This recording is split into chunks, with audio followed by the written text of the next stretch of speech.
Hey everybody, it's Shaman Sister Sin, and you're listening to the Meditations and More podcast here on the littleshaman.com, brought to you by Transrelational Healing and littleshaman.org. That's me, the Little Shaman. Today I wanted to talk to you about something that many people notice when dealing with narcissists, and that is that they like to argue.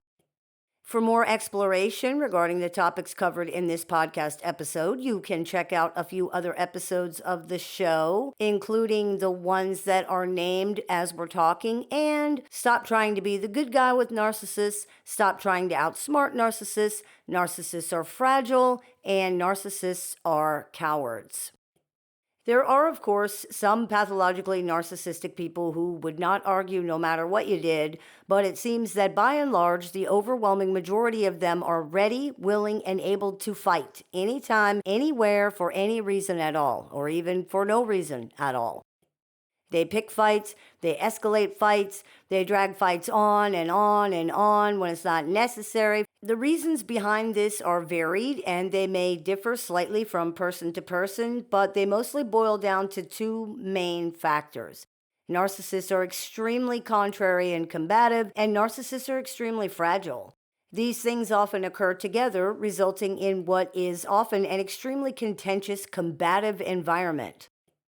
Again, yes, there are narcissists who do not argue or engage from such a blatantly, even eagerly offended place, but the majority of them seem to not just engage from there, but to live there perpetually all the time, waiting for any opportunity to exercise that self-righteous rage that they always seem to have boiling on the stove. Narcissists are often pretty angry people. They often feel very betrayed by other people and by life in general, very held back by people and circumstances and situations, and generally just treated pretty poorly. And to be fair, many of them have been. The correlation between pathological narcissism and traumas like abuse or neglect in childhood is well documented. That's not an excuse for their behavior, though. It's understandable for a person to be angry or to feel defensive in that situation, but being mistreated or done wrong in life is not some kind of free pass to just treat other people badly. It's not a justification for mistreating others, no matter what anybody thinks. This deep, infantile, even primitive rage just sits inside narcissists with nowhere to go a lot of the time. They're like a tea kettle about to boil all the time. And because of that, they can react hugely to even very small things as if they were just waiting for a reason. They are often eagerly offended and injured, as we discussed in Narcissists Are Eagerly Offended, seeming almost relieved to have a place to put that rage and that self-righteous anger. That rage, that anger can fuel their emotionality like gasoline here, taking that quick spark over something small into a raging inferno very quickly. People who are not used to this or who haven't seen it before are often shocked by the level of reaction over such minor things and the nonsensical arguments often used to justify that. It is confusing and even scary, and it's made more so by the inability to understand where this is coming from or what caused it. That rage underlies everything, but what sets it off can vary. Often it seems like nothing. A big reason for this is that narcissists tend to be extremely fragile. When someone has a different opinion than they do, for example, this can be very threatening to them. They receive this as being told that their opinion is wrong or as trying to convince them out of their opinion. It's viewed as an attack, even a betrayal. You're not doing any of those things, of course. You're just having your own opinion. You're just having your own mind. But they are so fragile that they can't tolerate that. It shames them. It offends them. It insults them. It rejects them. It hurts them. It betrays them. And it angers them. They simply cannot let such an insult, such a betrayal, just sit there without being avenged, and they don't want to. It seems like so many narcissists appear to like being angry and offended. It lights up all of their dials, particularly when they spot what they believe is an opportunity to defend themselves, which literally everything is when a person is that fragile. Everything is offensive. Everything is an attack. Being angry is better than being afraid or being confused or feeling shame. Being angry is strong, and if you were offended or insulted, if you were betrayed on such a deep level, being angry is righteous. It makes you justified. Anger itself might be a negative emotion and therefore bad in the narcissist worldview, but righteous anger is different. Righteous anger is good. If you notice, this is the only kind they ever seem to have, if they ever admit any at all. This makes everything they do as a result of that righteous anger also righteous and therefore not bad. This is where the whole "you deserved it" narrative comes from. Punching somebody because you're angry is bad and wrong. Punching someone because they punched you first is not bad and not wrong. It's righteous. It's justified. This removes the concerns that many of them have about confronting other people. Many narcissists fear confrontation, but they're also extremely combative. This seems paradoxical until you realize that they don't believe that they're confronting you. They believe that you have confronted them, you have insulted them, you have betrayed them, and they're simply reacting to that. You wanted it, and now you're going to get it. They refuse to allow situations to be diffused or resolved. You wanted to offend and insult them, you betrayed them, and now you want to just lie your way out of it because you thought they were just going to sit there and take it. Well, you shouldn't have done that if you couldn't hack it. This is very hurtful and confusing for people because they weren't trying to do any of that. They weren't trying to fight. They weren't trying to offend or insult or hurt anybody. They can't understand what has caused the problem or why they can't resolve the situation. The reality is that there is no way for you to ever know all of the dozens of ways that a narcissist could take something because you're using logic and they're not. There's also no way for you to resolve the problem because the narcissist doesn't want the problem to be resolved. They're angry and they want somebody to beat up, sometimes literally. There's nothing you can do to stop or defuse this because they want the release that comes with punishing the betrayer that has so horrifically attacked and harmed them, and there's only one way to get that. In the episode of the show called "Stop Trying to Be the Good Guy with Narcissists," we discussed a fable, The Wolf and the Lamb, and a Russian distillation of the moral of that fable, which was, "My need for food is guilt enough of yours." What this means is that if someone is intent on doing something unfair or cruel and is using a rationalization or a justification to do it, using logic or proof or evidence to combat that rationalization or that justification is not going to work. It won't stop it from happening because the person intent on doing the cruel or unfair thing already knows that they're not being fair and they don't care. Now, people might say, but if it's a legitimate misunderstanding or a misinterpretation, if they're so fragile that that's causing this, how does that track with knowing that they're being unfair and not caring? Because for them, being unfair or fair or whatever to you doesn't matter. Facts and reality have no value here. It's much, much more important to righteously defend themselves and achieve the release of venting their righteous anger upon the bad guy. When the rage takes hold, these things, fairness, unfairness, right or wrong, which never mattered very much at all anyway, cease to matter at all. They are now basking in the glory, yes, the glory, of being self-righteous and punishing the evil, guilty, backstabbing, mutinous betrayer. And questions like whether this is actually fair or right or not really don't matter. Their need for food is guilt enough of yours. You might have heard it said that being offended doesn't mean that you're right. Well, for narcissists, it does. Questions of right and wrong or fair and unfair simply pale in comparison to the emotional experience that they are having. None of this matters. They don't care if they're right or wrong. They don't care if they're fair or unfair. They are offended. They are hurt. They were insulted. They were betrayed. That is what matters. And any other consideration mentioned by anybody else is just a smokescreen designed to take the focus off of the only thing that really matters in this situation, which is how the narcissist feels. There's also the fact that many narcissists are extremely contrary and combative. This is a facet of these personalities that should be taken seriously and not dismissed or overlooked because it tends to cause a lot of problems. They often argue just to argue, perhaps even as a way to manufacture the feelings of release and self-righteousness that we were just talking about on some level, if these were not triggered organically. To say a person is contrary is to say that they are extremely inclined to disagree or to do the opposite of what's being asked or expected of them. Anyone who has dealt with narcissistic personalities knows that this describes a large majority of them.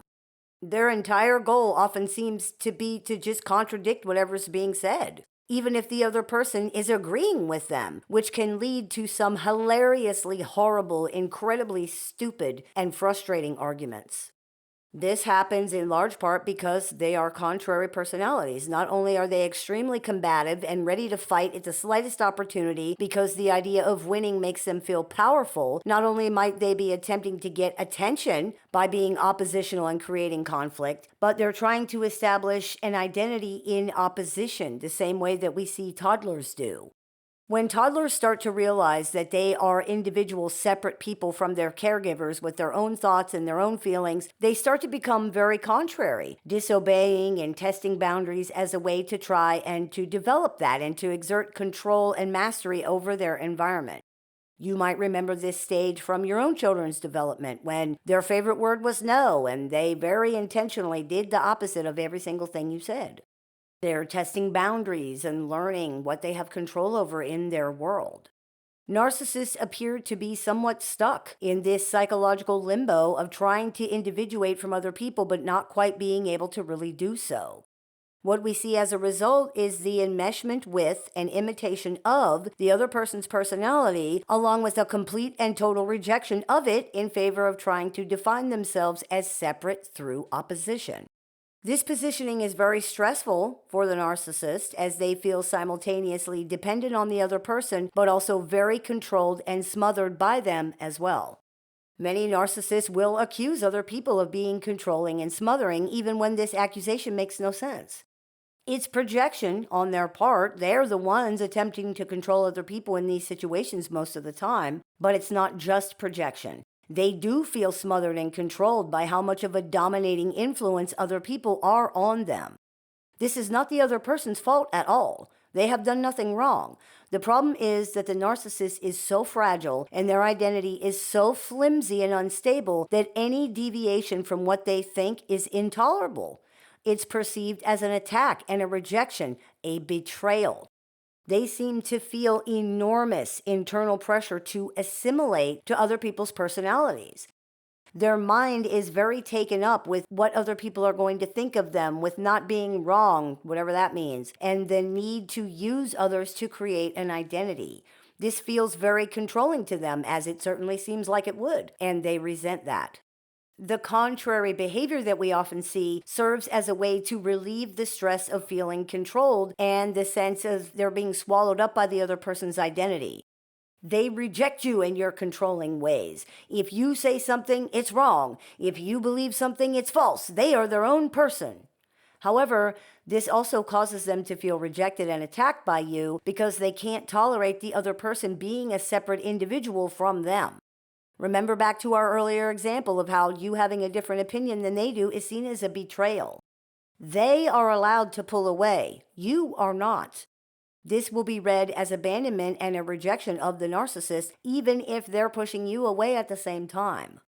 This is a person who's dependent on other people but doesn't want to be, who dreams of being their own independent and autonomous person but really can't, who is terrified of being rejected and abandoned without the stabilizing influence of other personalities, but lacks the ability to exist independently. In so many of these situations, this is a person struggling to complete a developmental milestone that most of the rest of us had largely achieved before we were even completely potty trained. The problem is that they likely cannot complete it now because they don't have a fully formed identity to replace the influence of the other person. They are stuck simply trying to complete this process over and over and over. I need to see myself through your eyes, but you're controlling me by doing that. You're smothering me with your influence, but you're rejecting me if you pull back even a little bit. I don't want to agree with you because I want to be separate. I don't want to disagree with you because I can't take the rejection. And on and on and on and on.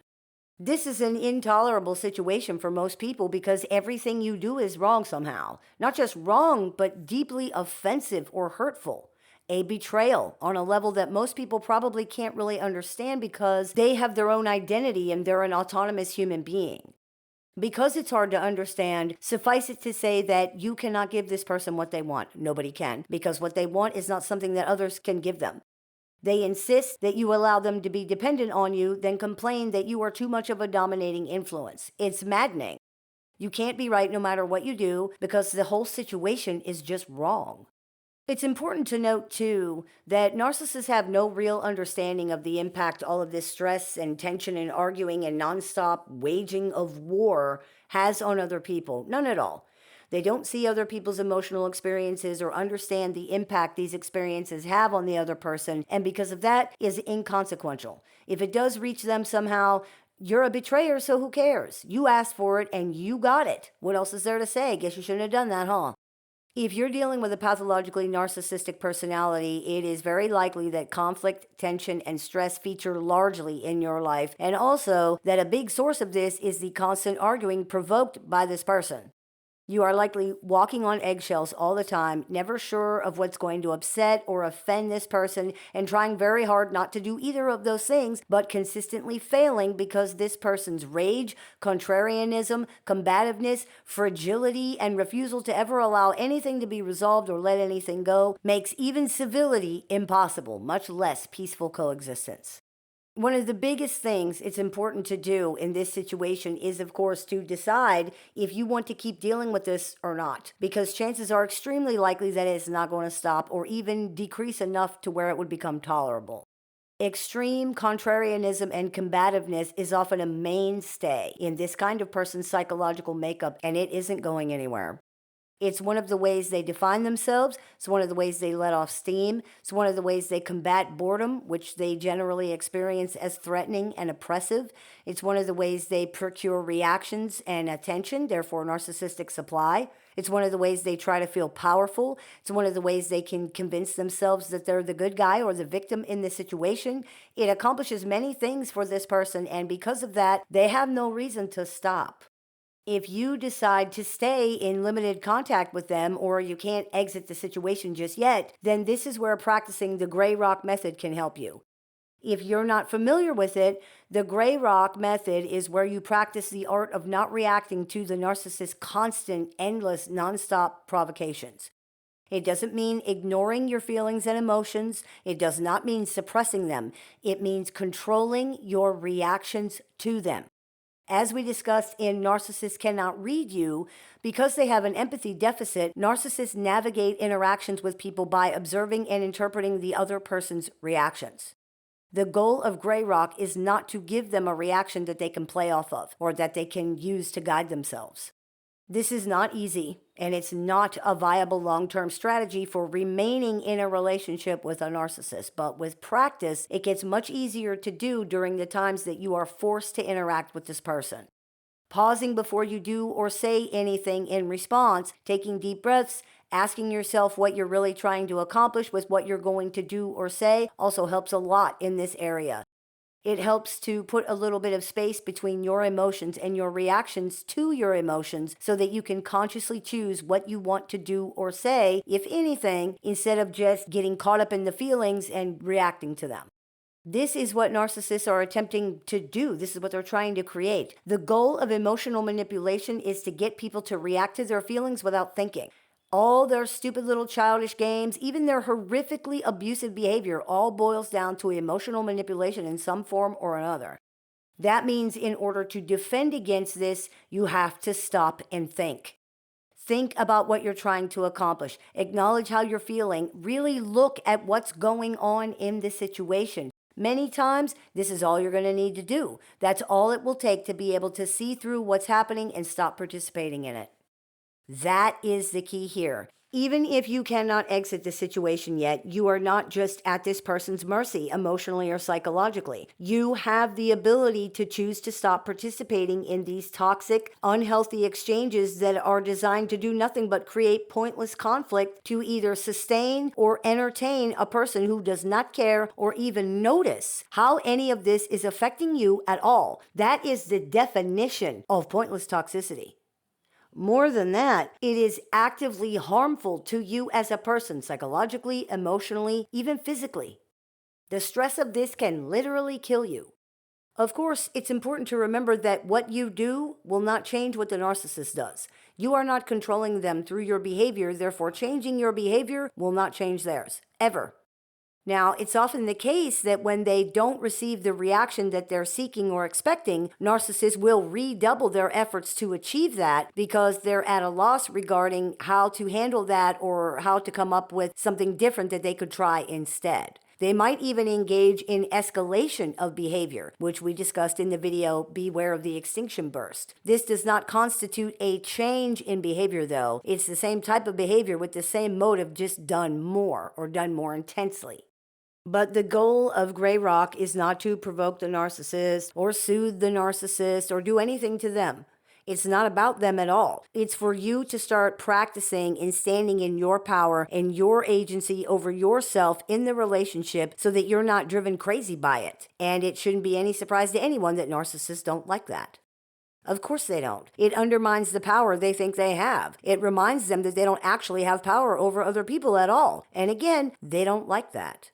But they don't like anything. They attack people over everything. If you want to completely stop that from happening, you have to exit the situation completely. I hope this clears a few things up for you. As always, I look forward to your comments, questions, and suggestions, so please keep those coming. I take appointments online, over the phone, via text, via messenger, via email, and through Zoom and Skype for clients worldwide. So if you're interested in speaking with me one-on-one, you can visit littleshaman.org to do that. I teach workshops, seminars, clinics, and classes throughout the year. So if you are interested in seeing what we're running this month, you can visit littleshaman.org to do that. I have several books out for publication. So if you are interested in picking up a copy of any or all of those, you can do that on littleshaman.org or on amazon.com. And if you're interested in joining our support group with access to exclusive content, weekly support meetings, and more, you can visit littleshaman.org to do that as well. You've been listening to the Meditations and More podcast here on thelittleshaman.com, brought to you by Transrelational Healing, ShamanSpiritCenter.com, and littleshaman.org. That's me, the Little Shaman. May the Great Spirit bless you. Have a beautiful day. If you've been struggling through dealing with or recovering from an unhealthy relationship with a narcissist or other toxic personality, The Little Shaman has a catalog of over 500 YouTube videos designed to support your journey from discovery to recovery. You can also find additional resources on the Little Shaman website, including tools, courses, workshops, a support group with weekly meetings, and one-on-one appointments with the Little Shaman that are open to clients worldwide. There's even an AI chatbot built and trained exclusively by the Little Shaman using her work that can answer questions 24 hours a day, 7 days a week. For more information, visit littleshaman.org. You can listen to The Little Shaman wherever you find your favorite podcasts.